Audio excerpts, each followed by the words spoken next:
ちは。 YouTube 鍼灸院です。このチャンネルでは東洋医学や鍼灸についての情報をお伝えしています。ぜひチャンネル登録をよろしくお願いいたします。以前、食べ物には気形といって生薬や食材がどの臓器に作用するかを示すものがあるとお伝えしました。今回は気形が膀胱系と腎系の食べ物とその食材を使った簡単レシピをご紹介します。膀胱系に良い食べ物。トウモロコシ、豆乳、みょうが、ほうれん草、冬瓜、スイカ。腎系に良い食べ物。小麦、泡、トウモロコシ、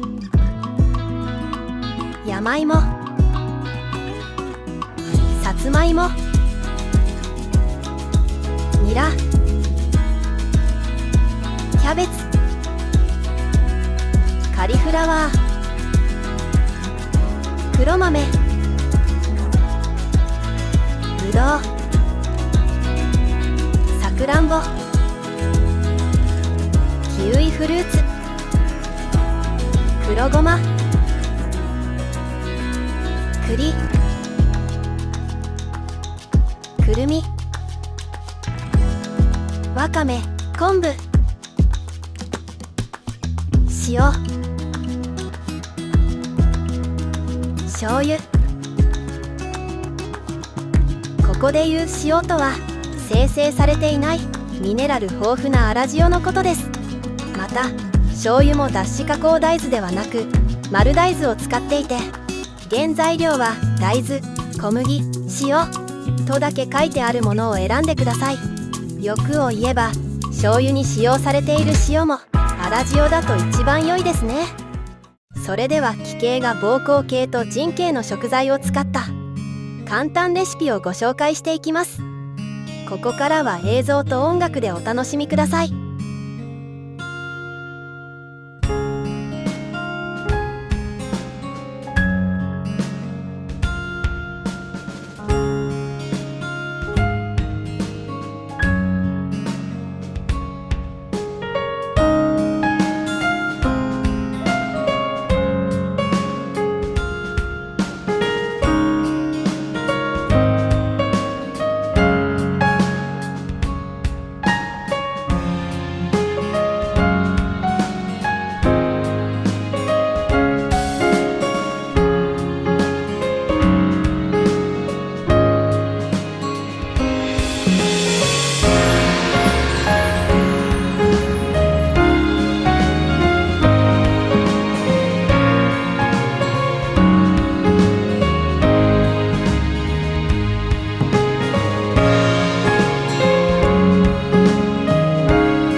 いかがでしたか？